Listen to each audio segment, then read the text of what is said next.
हाँ जी। अखण्डमण्डलाकारं व्याप्तं येन चराचरं तत्पदं दर्शितं येन तस्मै श्रीगुरुवे नमः। ध्यानमूलं गुरुमूर्ति पूजामूलं गुरुपदं मन्त्रमूलं गुरुवाक्यं मोक्षमूलं गुरुकृपा। हरि ओम। बहुत अच्छे। आज का प्रसंग जो है वो मारीच का प्रसंग है। कौन सा पृष्ठ है जी? आज ये है 114 पृष्ठ से शुरू है।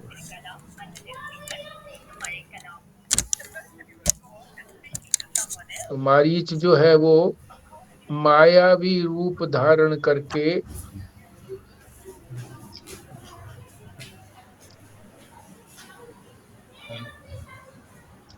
भगवती सीता के अपहरण में कारण बनता है।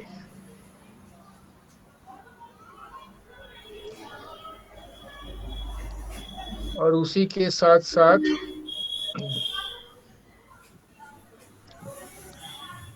भगवती सीता जी जो है वो भी मायावी रूप धारण करके आश्रम के अंदर विराजमान हुई है। जो उनका वास्तविक स्वरूप है वो वहां पर नहीं है।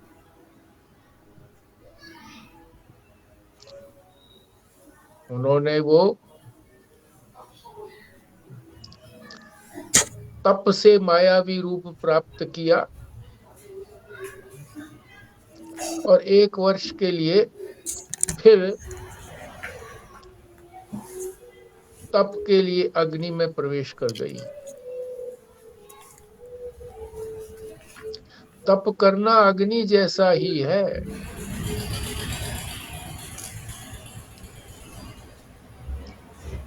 कष्ट होता है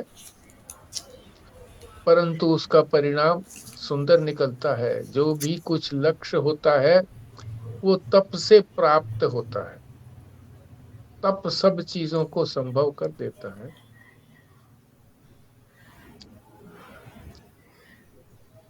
तो ये आज का जो प्रसंग है माया का ही प्रसंग है। मारीच रूपी माया और सीता रूपी माया।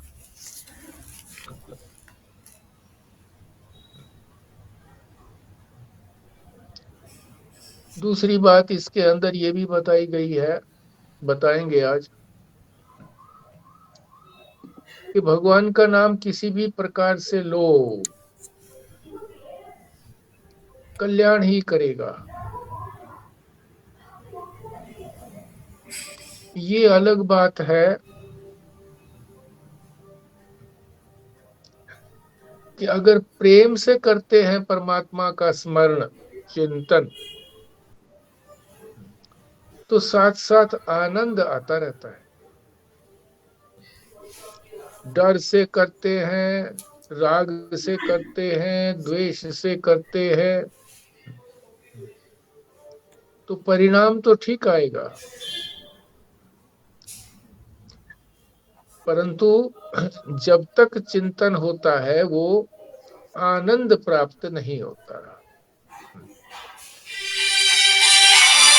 ये भी बात इसी प्रसंग में आएगी आज।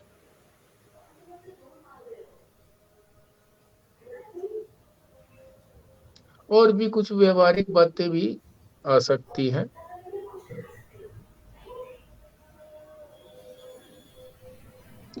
तो प्रारंभ करते हैं। संख्या 114। मैं पढ़ूं क्या? करो। कौन सी 114? मेरे थोड़े पेजेस अलग हैं। अगर आप शूर्पणखा ने जाकर रावण अच्छा, को प्रवृत्त हाँ किया। जी, हाँ जी, जी जी। शूर्पणखा ने जाकर रावण शूर्पणखा शूर्पणखा। शूर्प शूर्प नखा नखा। हाँ क्योंकि ये अपभ्रंश हो गया है। हम शूर्पणखा बोलते हैं, श्रू है ये शूर्पणखा। जी। शूर्पणखा ने जाकर रावण को प्रवृत्त किया कि तुम सीता का हरण करने का प्रयत्न करो। रावण ने विचार किया कि इसके लिए हमें मारीच की सहायता की आवश्यकता पड़ेगी, जो कि माया के द्वारा ऐसी परिस्थिति उत्पन्न करे जिससे मैं सीता का हरण कर सकूं। रावण अकेला ही मारीच के पास गया। मारीच ने कहा, राजन, आज अकेले ही कैसे आए? रावण ने कहा, किसी गुप्त कार्य के लिए मैं आया हूं, जिसका सबको पता ना चले। यह राजनीति का सिद्धांत है कि जब रहस्यमय कार्य करना हो, तब किसी को भी कानों कान खबर ना लगने पाए। रावण राजा था, परंतु बिना अंगरक्षकों के ही पहुंचा, क्योंकि नियम है कि 6 कानों में बात हो गई तो सबको पता चल जाएगी। 2 कान कहने वाले के और 2 कान सुनने वाले के, बस 4 कानों तक बात रहेगी, तब तो गुप्त रहेगी। परंतु जैसे ही 6 कान हुए तो रहस्य प्रकट हो जाएगा। ये तो बहुत ही अच्छा बताया। 6 कान से हम 6 व्यक्ति समझते हैं, पर 6 कान का मतलब सिर्फ वो 4 तक ही रहना चाहिए, क्योंकि 5 हो नहीं सकते तो 6 होने नहीं है यहाँ पर। हाँ, मतलब तीसरे आदमी के पास गई बात तो सबके पास पहुंच गई, समझिए। और फिर वो किस तरह से बात फैलती है ये भी आगे बता रहे हैं। जो राजनीति को नहीं जानते वे इसके विपरीत आचरण करते हैं। हर एक से कहेंगे कि तुझसे ही कहता हूँ, किसी से कहने की बात नहीं है। हम्म। परिणाम यह होता है कि वह बात चारों तरफ फैल जाती है।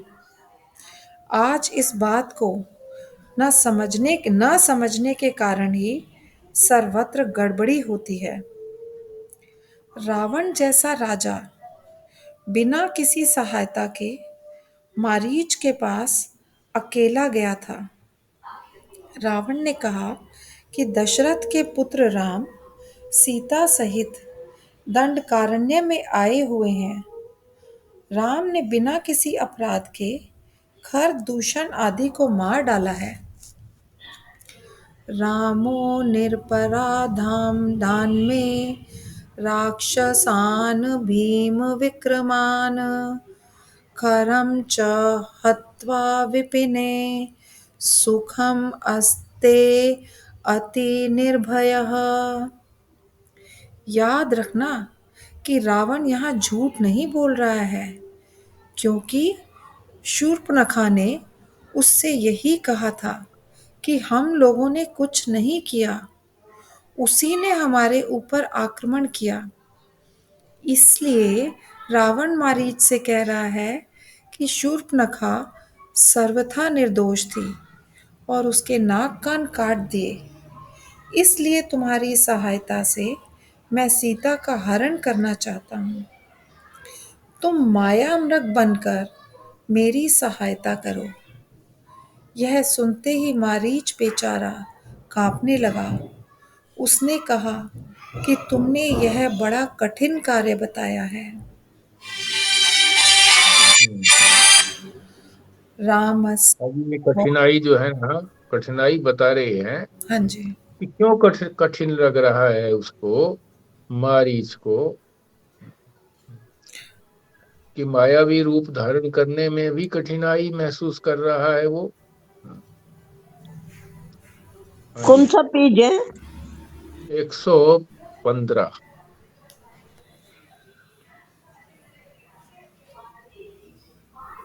ये शूर्पणखा का प्रसंग है कृष्णा जी। शूर्पणखा जो है अपनी हाँ जी। माया के माध्यम से मृग बनता है, माया मृग। और इसी तरह से इसी के अंदर ये भी प्रसंग आएगा कि भगवती सीता जी भी भगवान के आदेश से अपनी माया से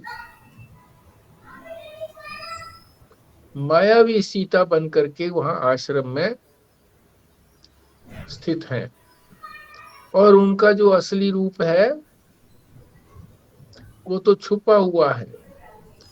असली रूप से वो तप कर रही हैं 1 वर्ष के लिए अग्नि में प्रवेश करके। तो ये 2 प्रसंग जो है विशेष रूप से इसके अंदर कहे गए हैं।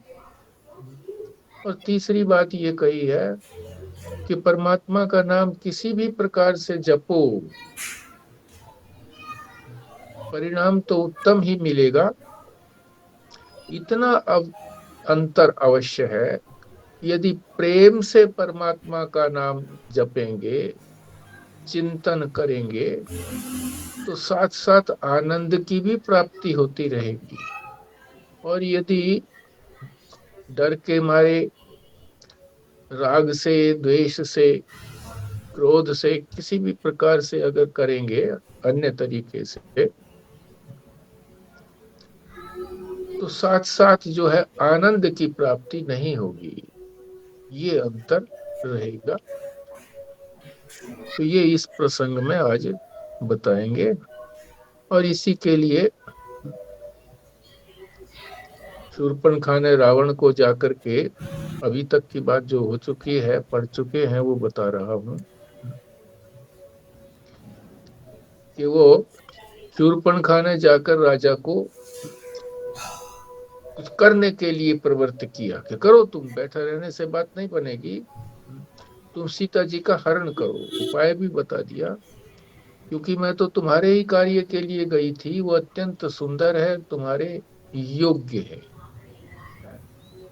अपना अपनी वासना का, अपनी काम वासना का उसने जिक्र नहीं किया कि मैं किस दृष्टि से भगवान के पास गई थी। इसलिए रावण भी उसकी बात को सच्चा मान गया। और वो भी जो बात उसने शूर्पणखा ने कही थी, वही की वही बात वो जाकर के मारीच को बताता है। अब आगे पढ़िए जी, 115 पृष्ठ पर हाँ जी। श्लोक। रामस्य पौरुषं स्मृत्वा चित्तम् अद्य अपि रावण बालोऽपि मां कौशिकस्य यज्ञ संरक्षणाय सह। जब वे विश्वामित्र जी के यज्ञ की रक्षा के लिए आए थे तब बालक थे, और उस समय ही उन्होंने मेरी जो दुर्दशा की थी उसे याद कर आज भी मैं कांप रहा हूँ। उस समय तो बालक थे, परंतु अब युवा हो गए हैं। मेरी यह स्थिति हो गई है कि मैं उस डर से र शब्द को भी नहीं सुन सकता हूँ। हाँ जी, अभी आप बताइए कि जिस समय में वो बालक थे और विश्वामित्र जी उनको लेकर के आए थे अपने यज्ञ की रक्षा के लिए, तो क्या दुर्दशा की थी उस समय मारीच की, भगवान राम ने जब तीर मारा था? तो बताइए, आप लोग सुन चुके हैं। उसको तीर से बहुत दूर छोड़ दिया था, भेज दिया था। कितनी दूर? 100 योजन की दूरी पर। हाँ, बिल्कुल ठीक बात है। 100 योजन की दूरी पर चला गया था, मरा नहीं था। इसीलिए तो यहाँ पर फिर प्रकट हो गया ये। और अब उसके डर की स्थिति बता रहे हैं कि कितनी डर की स्थिति है उसकी। वो जगते सूक्ष्म हुए भी वासना, मारीच को सूक्ष्म वासना कहा था ना जी, सूक्ष्म वासना। हाँ क्योंकि बहुत आखिरी में मरता है कब। हाँ हाँ, बहुत कठिनाई से वासना मारी जाती है, उसकी कुछ न कुछ गंध तो बनी ही रहती है। तो जो डर की स्थिति बता रहे हैं कि जागते हुए भी डरता रहता है, स्वप्न में भी डरता रहता है। पढ़िए। हाँ जी। राज रत्न रमणी रथाधिकं श्रोत्रयोर यदि गतं भयं भवेत् राम आगत इहेति शङ्कया ब्राह्म कार्यम् अपि सर्वं अत्यजम्। राज रत्न रमणी रथ, यदि इन शब्दों को कोई बोल देवे तो र सुनते ही मुझे लगता है कहीं कहीं कोई यह तो नहीं कह रहा कि राम आ गए हैं। इसलिए सारे काम छोड़कर चुपचाप बैठे रहने पर भी मुझे रात्रि में नींद नहीं आती। अब ये जो 4 शब्द बोले गए हैं, इसमें सबसे पहले रे का उच्चारण आता है ना, राज। फिर दूसरा शब्द है रत्न, रे आता है इसमें भी। रमणी में भी रे आता है और रथ में भी रे आता है। तो रे शब्द सुनते ही उसे ये लगता है अरे राम तो नहीं आ गए, इतना भयभीत है। हाँ जी। हाँ जी। निद्रया परिवर्तो यदा स्वपे रामम् एव मनसानुचिन्तयन् स्वप्नदृष्टिगतराघवं तदा बोधितो दिगतनिद्र आस्थितः। जब मैं नींद में सो जाता हूँ तब स्वप्न में भी मुझे राम दिख जाते हैं और दिखने के साथ ही आँख खुल जाती है। स्वप्न में भी बड़े डर की बात होवे तो आदमी तुरंत जग जाता है। मुझे न जगते चैन न सोते चैन है। इस स्थिति में तो राम ने मुझे पहले ही पहुंचा दिया और अब तुम कह रही हो उसके सामने जाओ। अतः अपनी यह बात छोड़, क्योंकि राम तो साक्षात परमेश्वर हैं। उन्हें दबा पाना अपने बूते का नहीं है। रावण ने कहा, तेरी बात तो सच्ची लगती है, लेकिन फिर भी घबराने की बात नहीं है, क्योंकि परमात्मा यदा रामः प्रार्थितो ब्रह्मणा किल माम हन्तुं मानुषो भूत्वा यत्नादिह समागतः करिष्ये अत्यचिरादेव सत्य संकल्प ईश्वरः। जैसा तुम कह रहे हो कि परमात्मा स्वयं ही राम का रूप लेकर आए हैं, वैसा होने पर भी मुझे चिंता नहीं है। घबराने की कोई बात नहीं है, क्योंकि परमेश्वर सत्य संकल्प है।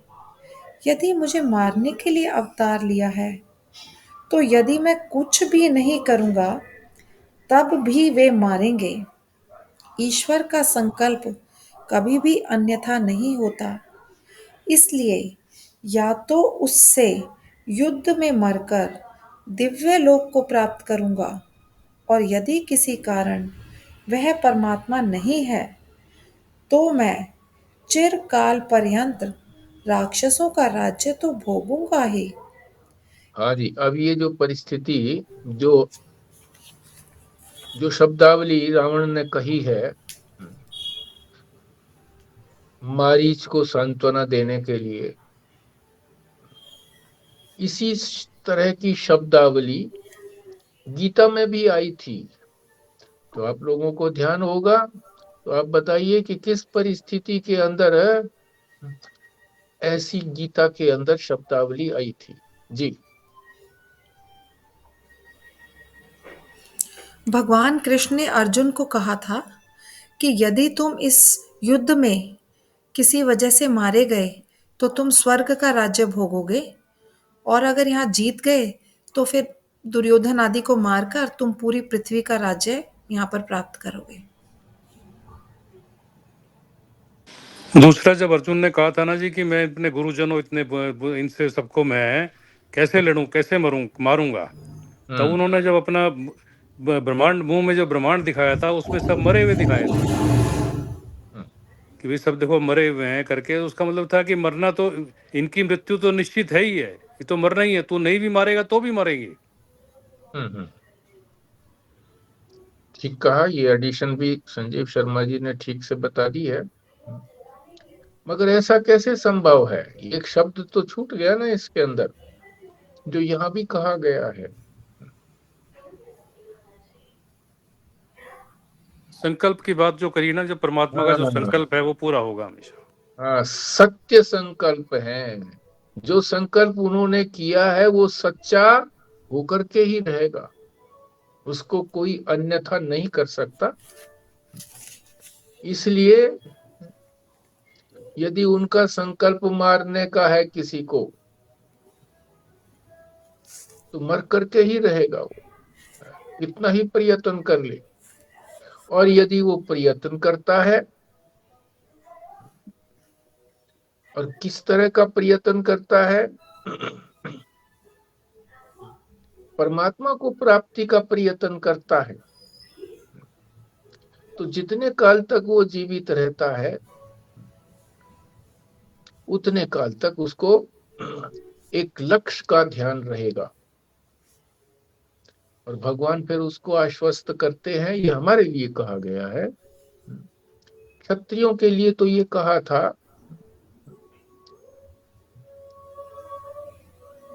कि यदि मारे गए तुम तो सीधे स्वर्ग में जाओगे, और नहीं तो राज्य का भोग करोगे। और हमारे लिए क्या कहा गया है कि इतने समय तक, जब तक परमात्मा का संकल्प है जीवित रखने का इस जीव को, तो जीवित रहेगा ही रहेगा। और जब उसका ये संकल्प हो गया कि मरना है, तो मरेगा ही। तो इसलिए उतने समय तक निश्चिंत होकर के परमात्मा का चिंतन करना चाहिए। और उस चिंतन का परिणाम क्या होगा कि एक तो निश्चिंत हो जाएंगे अपनी मृत्यु के प्रति, कि परमात्मा ने जो कुछ सोचा है वो हो करके रहेगा नहीं, बल्कि अपने मन में होता है कि होए, उसमें मैं कोई प्रयत्न करने का प्रयास नहीं करूंगा। और मुझे प्रयत्न क्या करना है कि परमात्मा का चिंतन उस काल तक करूं, लक्ष्य को ध्यान में रख करके करूं। लक्ष्य पूरा भी हो सकता है उस जीवन काल के अंदर, नहीं भी पूरा होता है तो भगवान आश्वस्त करते हैं कि अगले जन्म में ऐसी परिस्थिति में उत्पन्न होगे कि सभी आपके सहायक बनेंगे और आप अपने लक्ष्य को तुरंत प्राप्त कर लोगे। तो ये हमारे लिए भी बताया गया है कि मृत्यु के भय से भयभीत न हो। रोग आता है तो मृत्यु सामने दिखती है, बुढ़ापा आता है तो सामने मृत्यु दिखती है। वास्तव में तो ये मृत्यु नहीं है। मृत्यु तो उसको कहते हैं जो प्रमाद हो जाए, प्रमाद ही मृत्यु है। जब हमें अपना लक्ष्य भूलता है तब मृत्यु है, लक्ष्य याद रहता है तो मृत्यु नहीं है। तो हमें जो यहाँ पर शिक्षा दी है भगवान ने, उस शिक्षा के अनुरूप निश्चिंत होकर के जितना भी जीवन शेष है, जिसका जितना जीवन शेष है, बीमारियां आए, परिस्थितियां प्रतिकूल हो, तो भी भय का आवेश न आए, निश्चिंत होकर के अपने लक्ष्य में लगे रहे। जी हाँ जी, यह राजनीति का दूसरा गुण है कि किसी भी कार्य को करते हुए कभी यह ना सोचो कि इसका अंतिम नतीजा क्या होगा। अंतिम नतीजा तो जो परमात्मा ने संकल्प कर रखा है वही होगा, उसको कोई बदल नहीं सकता। अतः निश्चय रखो कि जो मुझे करना है वह तो मैं पूरी तरह से करूँगा। आगे क्या होगा, इसके डर से मैं अपना कर्म नहीं छोड़ूंगा। आजकल कोई भी राजनीतिज्ञ कोई महत्वपूर्ण कार्य क्यों नहीं कर पाता? वह सोचता है, यदि मैंने ऐसा किया तो चुनाव में क्या होगा? इसी डर के मारे कोई कुछ नहीं कर पाता। परंतु एक बार जो निर्णय कर लेवे कि आगे क्या होगा, यह परमेश्वर के हाथ में है। जितने दिन मुझे गद्दी दे रखी है, उतने दिन गद्दी कोई लेने वाला नहीं। और जिस दिन परमेश्वर का संकल्प बदला, तब एक क्षण भी उस गद्दी को नहीं संभाल पाऊंगा। वह दृढ़ता से शासन कर सकता है। मारीच ने कहा था, मुझे डर लग रहा है। डर को तो डर से ही काटा जाता है। अतः रावण ने कहा, यदि तू मुझे डराने के लिए राम की बात कह रहा है, तो हनिष्य साम्य सेनानेन त्वामं त्रैव न संशय।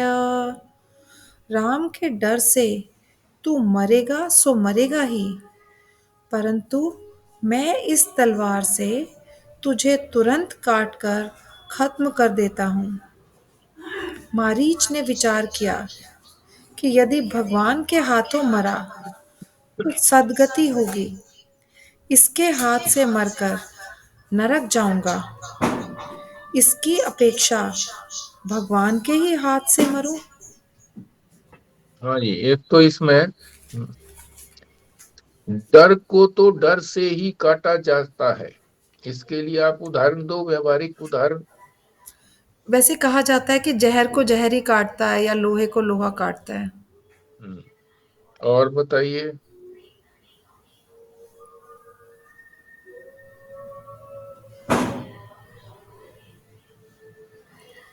चेतन को चेतन से समझा जा सकता है। नहीं, व्यवहारिक उदाहरण बताइए। व्यवहारिक उदाहरण से फिर हम समझ पाएंगे वास्तविकता क्या है। क्या प्रश्न पूछा आपने? डर को डर से ही काटा जाता है, इसका व्यवहारिक उदाहरण।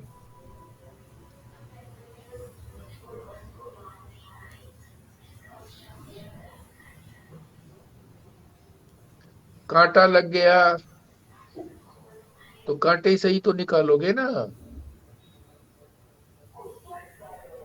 इसी तरह से होम्योपैथिक की दवाई में भी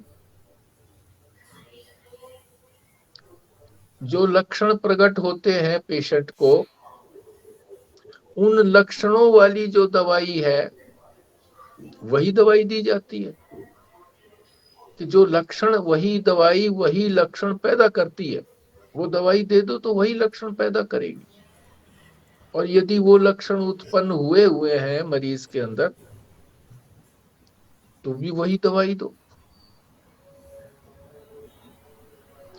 तो ये होम्योपैथी तो इसी सिद्धांत पर है, सिमिलिया सिमिलरिस, ये सिद्धांत है। तो ये रावण जो है उसको ये व्यवहारिक बात बता रहा है कि डर को तो डर से ही काटा जाता है। और फिर भय दिखा दिया कि मरेगा तो जब मरेगा, मैं तो तुझे अभी तलवार से काट देता हूं। और फिर उसने ठीक से समझा कि इसके हाथों की अपेक्षा तो भगवान के हाथों से मारा जाऊं तो सदगति होगी, इसके हाथ से मारे जाने से कोई सदगति की संभावना नहीं है। अब ये अपना 8वें प्रवचन के अंदर महाराज जी बताएंगे कि मारीच जो है अपनी माया को किस प्रकार से फैलाता है। और उधर भगवान भी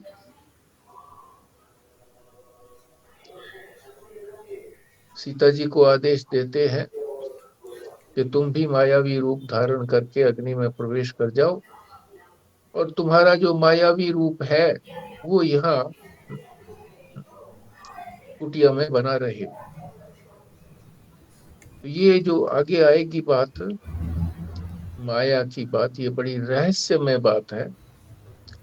ध्यान से इसका श्रवण करना, ताकि ये ठीक प्रकार से ग्रहण हो जाए।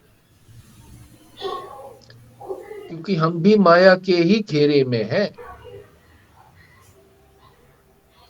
भगवान ने मायावी रूप धारण करके ही हमको ये सारा मायावी रूप दिया हुआ है,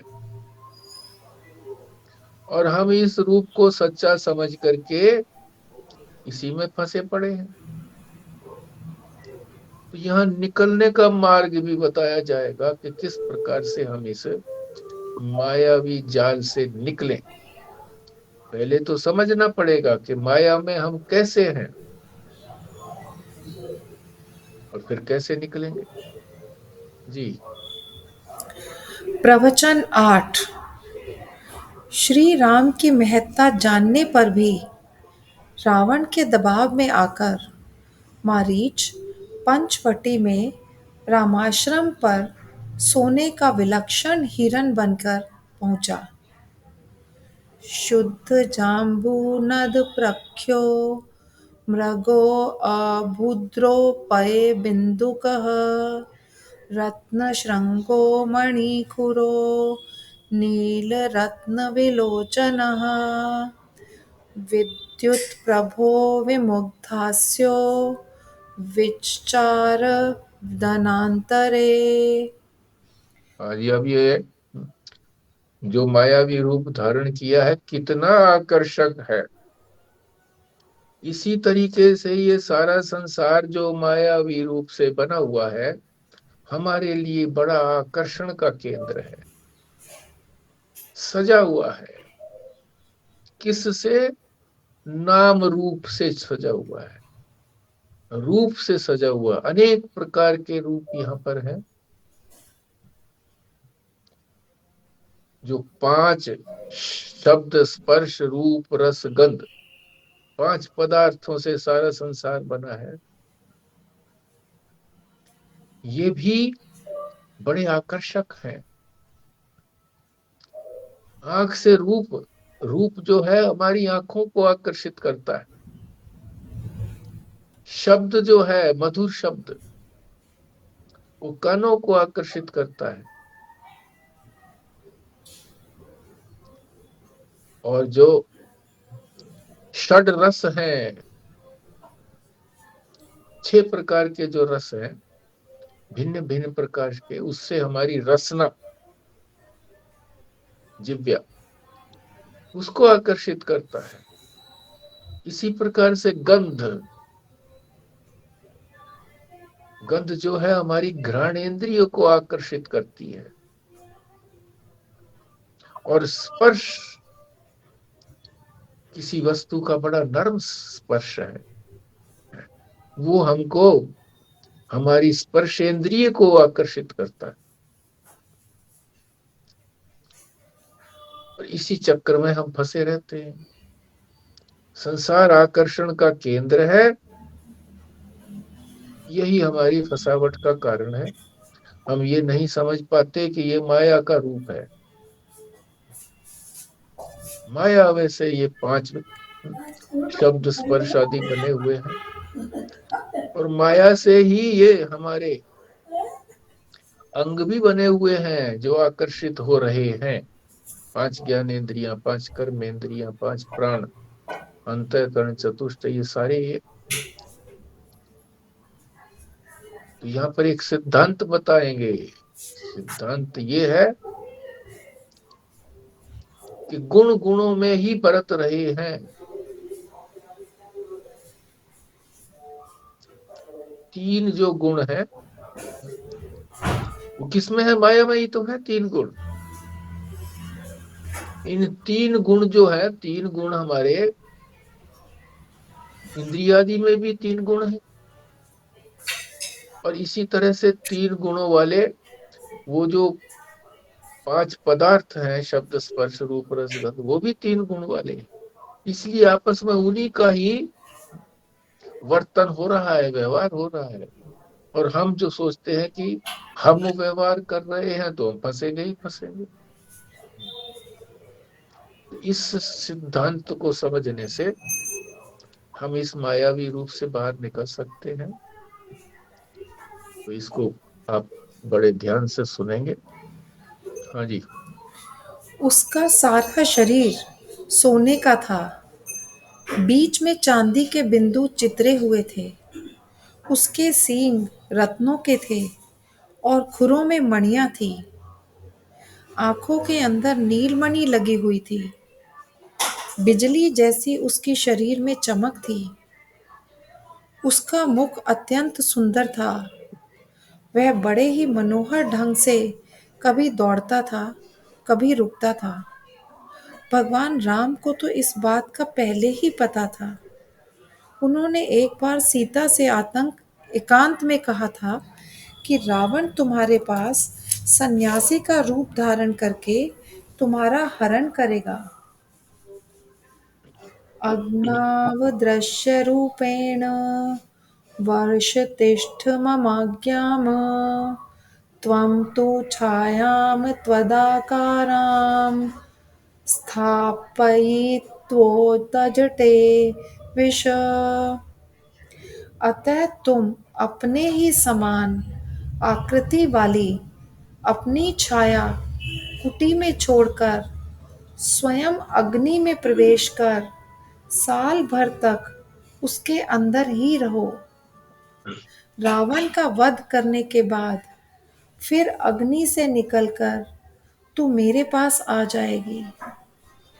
जिस समय मारीच पहुंचा उस समय तक सीता माया सीता बन गई थी। विचार करो, असली सीता परमात्मा से संबंधित वृत्ति है, बुद्धि है, परमात्मा का निश्चय है। उसे कभी भी भ्रम नहीं हो सकता। यह जो बुद्धि की छाया है, इसका रहस्य यह है कि ज्ञान होने के बाद कर्तृत्व बुद्धि रहती है, अन्यथा तत्व ज्ञान के बाद मनोनाश व वासना क्षय में प्रवृत्ति कौन करेगा। जब मैं करता हूँ तो मैं मन का नाश या वासना का क्षय करने में प्रवृत्ति कैसे करूं? और बिना इसमें प्रवृत्ति किए हुए दृष्ट दोष को मैं दबा नहीं सकता। ज्ञान से हाँ जी, हाँ जी। ये यहाँ भी काफी रहस्य की बातें अभी तक जो कही गई हैं। भगवान ने कहा कि तुम अपनी छाया के रूप में को यहाँ छोड़ दो कुटिया में। तो सीता जी कौन है? सीता जी को बताया ना कि बुद्धि है। बुद्धि कई बार आ चुकी है बीच में हमारे इन्हीं के अध्यात्म रामायण के प्रसंग में कि बुद्धि है वो। तो वास्तविक बुद्धि जो है वो तो परमात्मा को जानती है। वास्तविक बुद्धि का क्या तात्पर्य है? संस्कारित बुद्धि।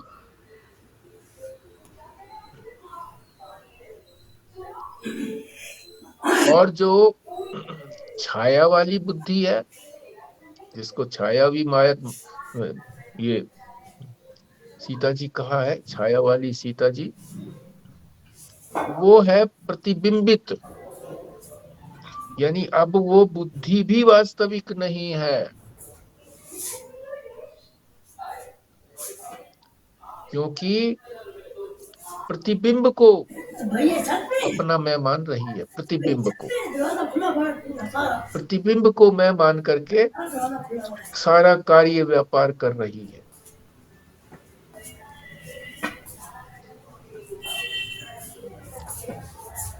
तो ये परमात्मा ने क्या खेल किया है। इस खेल को सीता जी यानी वास्तविक बुद्धि तो जानती है कि ये परमात्मा ने जो सारा संसार रचा है ये मेरे क्रीड़ा के लिए है, खेल के लिए है, मैं खेलूं, आनंद लूं। पर मैं खेल को न समझ करके खेल के अंदर ही प्रवेश कर जाता हूं, स्वयं जो है मैं पात्र बन जाता हूं, बजाय देखने के उनके साथ जुड़ जाता हूं। पात्रों के साथ जुड़ना ही प्रवेश करना है और उनको साक्षी भाव से देखना, आनंद लेना है। एक तो बात ये है। यहाँ एक दूसरी बात भी बता रही है कि जो वास्तविक बुद्धि है, संस्कारित बुद्धि है, वो परमात्मा से संबंधित है। जैसे बताया ही था कि सीता जी का जब विवाह हो गया राम जी से,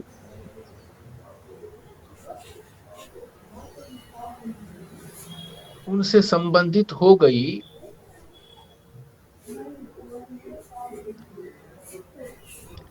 तो वे वास्तविक रूप से वो उनके स्वरूप को जान गई साथ रहने से। क्योंकि बार बार उन्हीं की वृत्ति बनती थी, भगवान राम की वृत्ति बनती थी, हर बात में भगवान राम की वृत्ति बनती थी। तो जो भी जिसका भी संग हमारे साथ रहेगा उसी की वृत्ति बार बार बनेगी। और भगवान जैसा कोई हो साथ में तो हर समय वो अपने ज्ञान की ही बात को करेंगे। कभी लक्ष्मण जी को समझा रहे हैं, कभी माता कौशल्या को समझा रहे हैं, कभी कैकेयी माता को भी समझा दिया है। तो हर समय यही वृत्ति बनती है। इसलिए भी ये बताया है कि ज्ञान होने के बाद दो चीजें तो रह गई ना, मनोनाश और वासना क्षय। ये क्यों आवश्यक है? मन का नाश और वासना क्षय। मन का नाश क्या है कि मन का स्वभाव तो संकल्प विकल्प करना है ही, करेगा वो, परंतु अब वो संकल्प विकल्प किसका करता है? परमात्मा का संकल्प विकल्प करता है। अब उसे मन नहीं कहेंगे, इसीलिए तो कहा है मन ही बंधन का कारण है और मन ही बंधन मोक्ष का कारण है। जब संसार का चिंतन करता है मन, तो बंधा रहता है, ये बांध देता है, खुद नहीं बनता, बंधा तो रहता ही है, औरों को भी बांध देता है, इंद्रियों को बांध देता है, संसार के साथ, शरीर के साथ बांध देता है। और ये शरीर के साथ जो संबंधी हैं, शरीर के पति पत्नी पुत्र आदि, धन आदि, मकान आदि, ये बंधन का सिलसिला चलता ही रहता है। जन्म मरण का बंधन, कर्ता भोक्ता पने का बंधन, बंधन ही बंधन है। कौन न्यूसेंस है? मन। बनाया तो परमात्मा ने बड़ा ये उपयोगी है कि इसी को अगर हम परमात्मा का संकल्प विकल्प करेंगे, कुछ भी सोचें, कुछ भी संकल्प करें तो परमात्मा का करें, तो ये हमारे मोक्ष का कारण बनता है। तो मनोनाश का तात्पर्य यही हुआ कि मन अब संसार में नहीं जाता, परमात्मा का ही चिंतन करता है। तो परमात्मा मैं ही हो गया, अब मन नहीं रहा, वो मन ही परमात्मा रूप में परिणित हो गया। और वासना क्षय, वासना क्षय जो है वो ज्ञान होने के बाद मुक्त तो हो जाएगा। जब ये शरीर का प्रारब्ध समाप्त होगा तो मोक्ष हो जाएगा। परंतु जब तक वो जीवन बना हुआ है तब तक वो आनंद नहीं मिलेगा। जब तक मन के अंदर वासना बनी हुई है और मन जो है वो संसार की तरफ जाता है, तब तक वो आनंद नहीं मिलेगा। इसी को जीवन मुक्ति का आनंद कहा है। जीवन मुक्ति के आनंद पर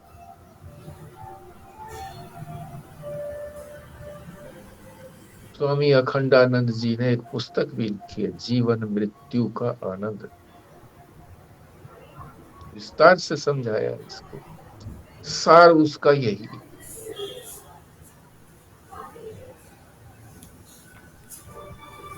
कि जीते जी आनंद लेना,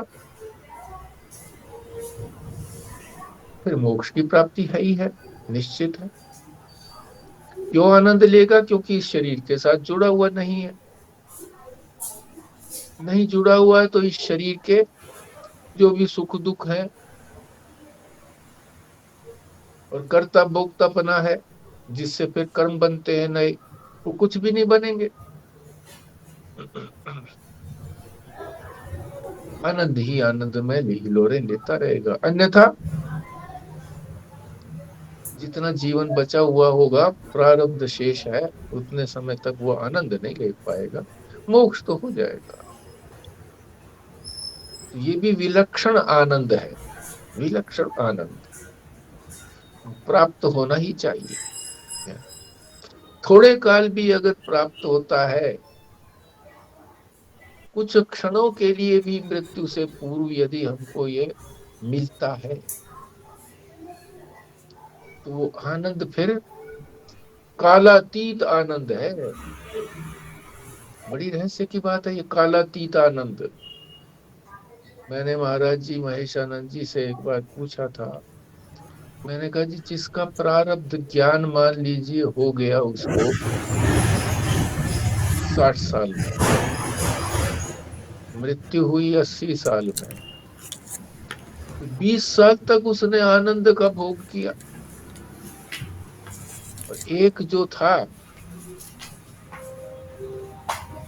उसको जो था आयु उसकी भी उतनी थी 80 तक की, मगर उसको जो था ज्ञान जो हुआ कब हुआ?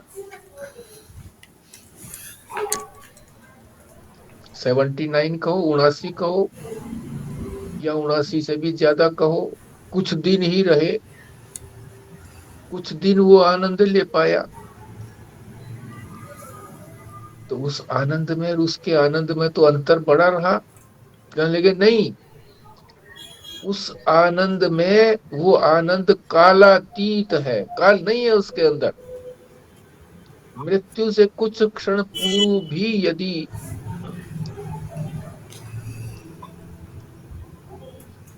अपनी वासना का उसने क्षय कर दिया है,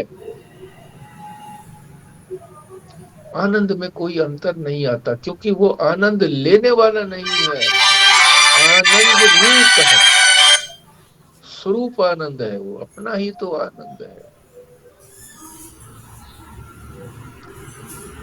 काल की गणना उसमें नहीं। बड़ी रहस्य की बात उन्होंने बता दी। जिस समय में ये बात मैं ठीक से समझ भी नहीं पाया था, मगर इतना तो समझ गया था कि भाई हाँ ठीक है, समय की अपेक्षा नहीं रही। अब जैसे ये पता लग रहा है, पहले भी पता लग चुका है कि वासना क्षय और मनोनाश, ये दोनों जब तक नहीं हो जाते हैं तब तक वो जीवन मुक्ति का आनंद नहीं मिलता।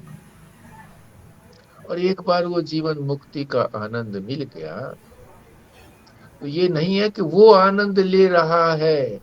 जैसे अभी हम किसी चीज का आनंद ले रहे हैं तो किसी के माध्यम से ले रहे हैं। मान लीजिए रसगुल्ला खा रहे हैं, आनंद आ रहा है, तो रसगुल्ले के माध्यम से आ रहा है। असली जो उसका मिठास है, चीनी है, वो तो कुछ अंशों में आई है उसके पास, चीनी का पहाड़ तो आया नहीं।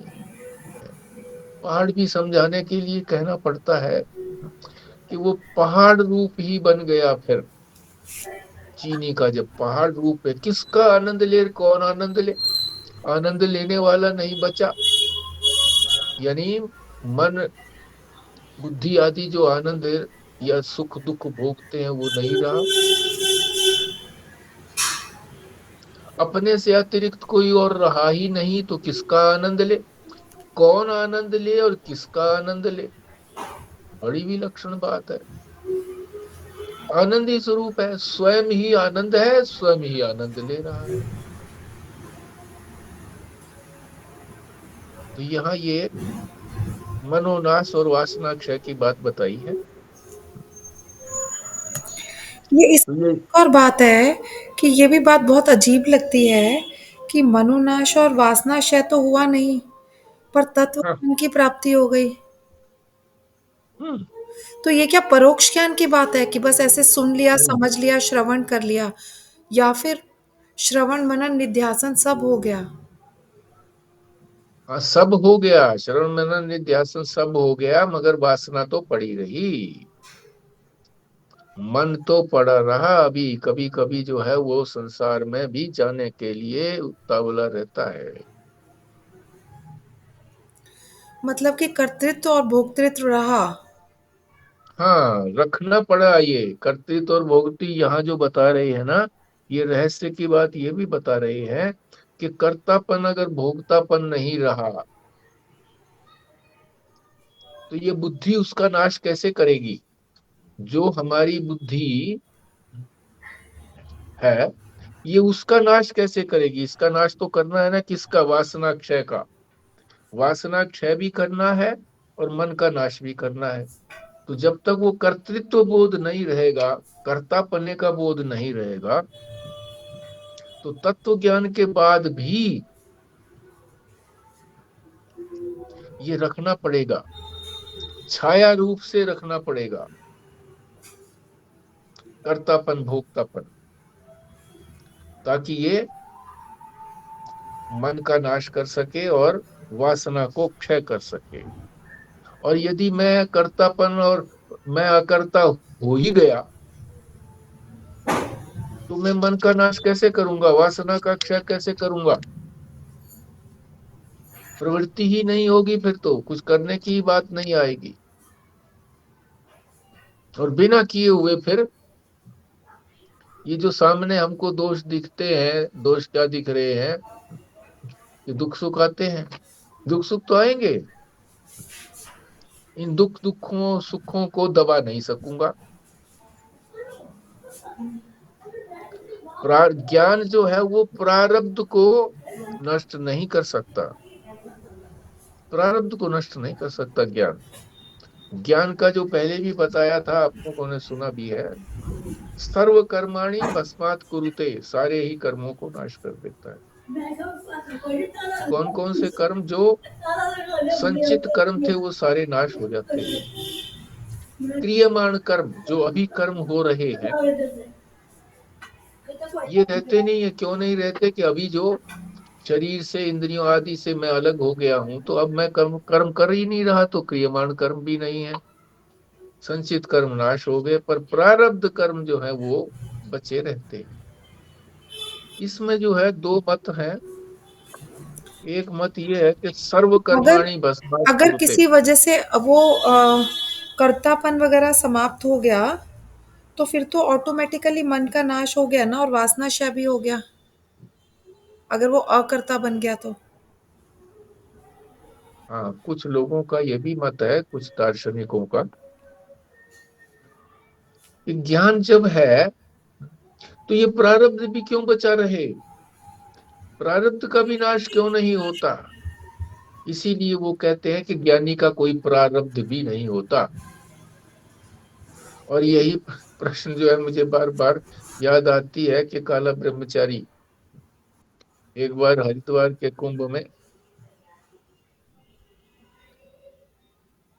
शंकराचार्य निश्चलानंद जी सरस्वती जगन्नाथपुरी के शंकराचार्य, उनके पंडाल में मैं भी गया, वो भी गए, दोनों साथ साथ गए। तो चर्चा हो रही थी, तो बैठे ब्रह्मचारी जी ने पूछा कि ज्ञानी का जी प्रारब्ध होता है क्या? अरे इतना डांटा उसने, मां शंकराचार्य ने काले ब्रह्मचारी को, पता नहीं क्या क्या कुछ कहा। उन्होंने ये समझा कि ये मेरा जो है वो परीक्षा लेने के लिए आया है। कुछ ऐसी बात हो रही होगी जिससे कुछ ये कर्तापन झलकता था उनका, शंकराचार्य जी का। तो उस संदर्भ में उसने ये बात कही तो उन्होंने बहुत उसको डांटा। तो प्रारब्ध ही बचता नहीं है। प्रारब्ध कैसे बचेगा? जब सारे ही कर्म नाश हो गए तो प्रारब्ध भी तो कर्मों से ही तो बना है, पूर्व जन्म के कर्मों से, तो वो भी नाश हो जाता है। फिर ये भी यही कहा जाता है कि भाई वो उसके तो कर्म नहीं है, उसका तो प्रारब्ध नहीं है, वो तो जो भी कर्म हो रहे हैं वो परमात्मा के संकल्प से कर्म हो रहे हैं, वो कुछ नहीं कर रहा है। अज्ञानियों को समझाने के लिए ये कहा जाता है कि अभी जो है वो ज्ञान अज्ञान की क्या बची हुई है? छाया बची हुई।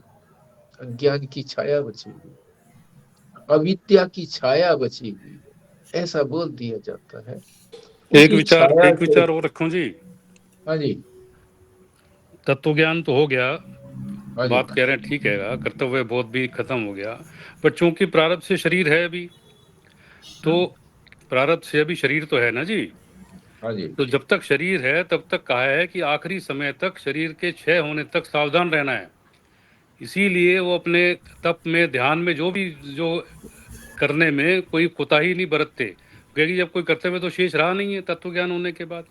मगर चूंकि अभी शरीर है, और एक विचार स्वामी परमानंद जी ने भी दिया, क्या कहते हैं अपना युग पुरुष जी ने, कि चाक के ऊपर जब कुम्हार घड़ा बनाता है, अब वो बर्तन बनाना बंद हो गया, मगर तब भी चाक अभी घूम रहा है, तो वो चाक को रोकता नहीं है जबरदस्ती की जी अब मेरा काम तो खत्म हो गया मैं इसको रोक दूं।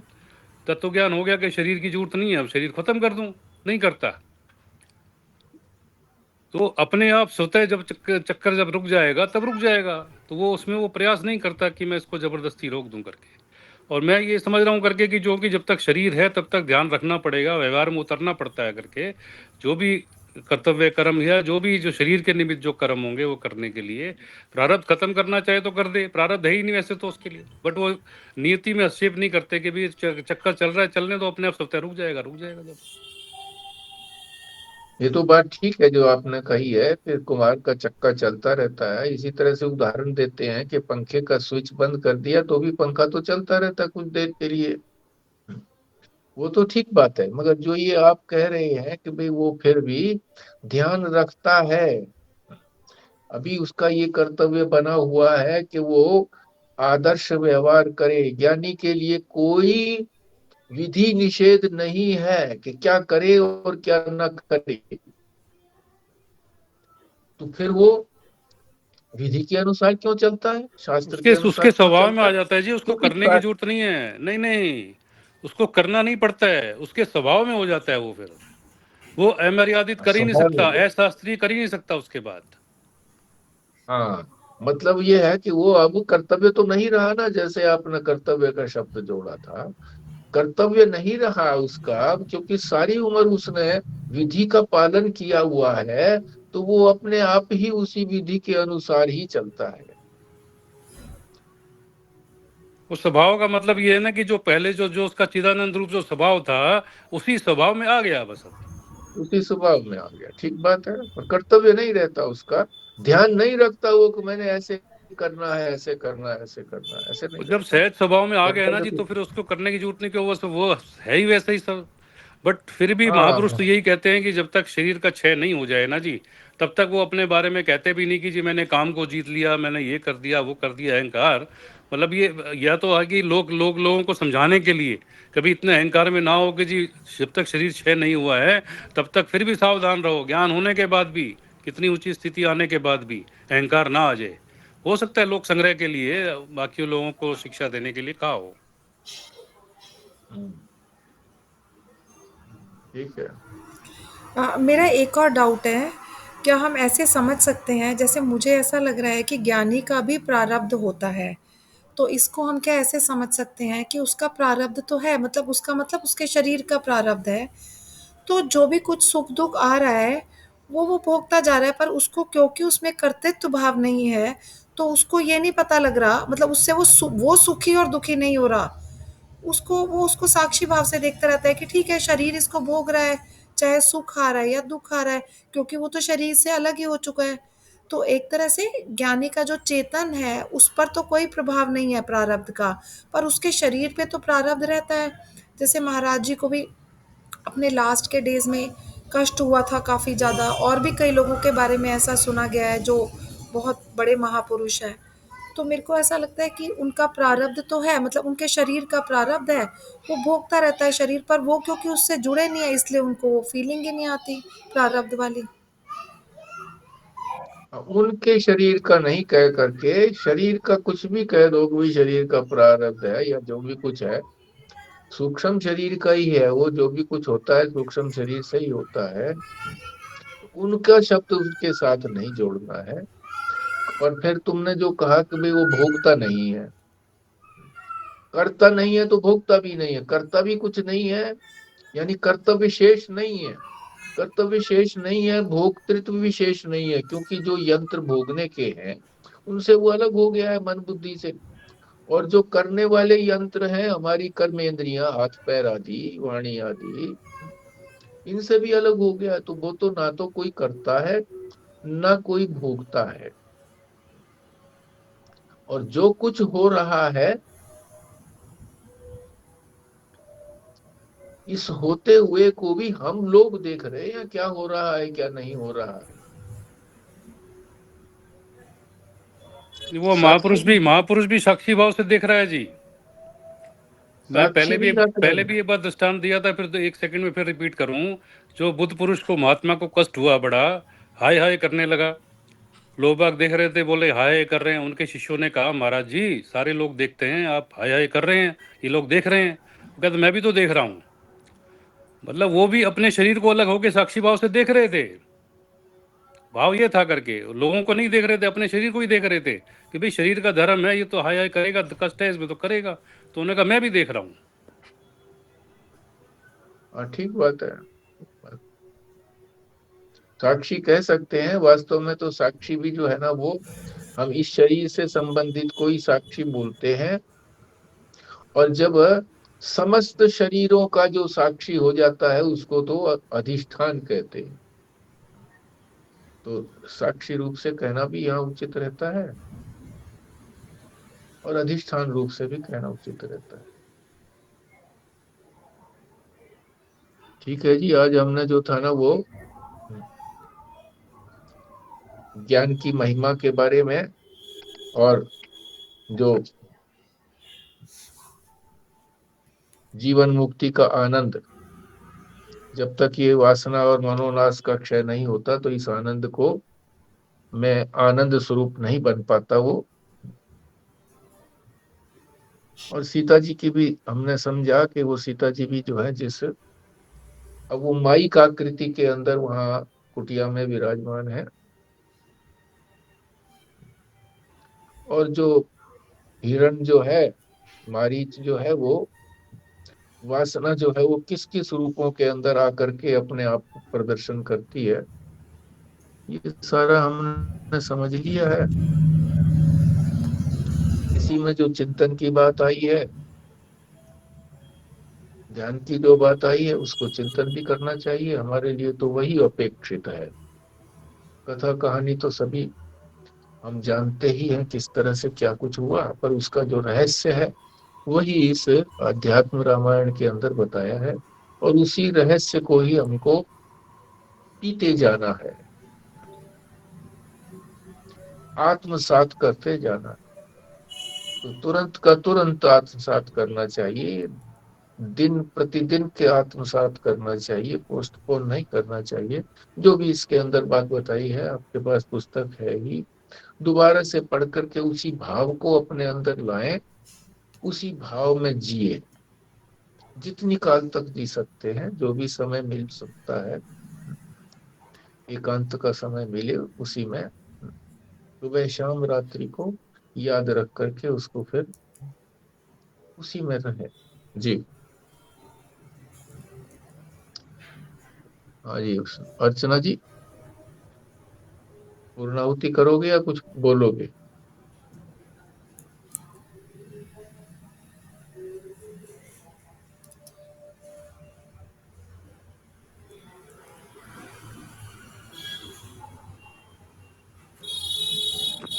ॐ पूर्णमदा पूर्णमिदं पूर्णात् पूर्णमुदच्यते पूर्णस्य पूर्णमादाय पूर्णमेवावशिष्यते। ॐ शांति शांति शांति। नारायण नारायण। नारायण। नारायण।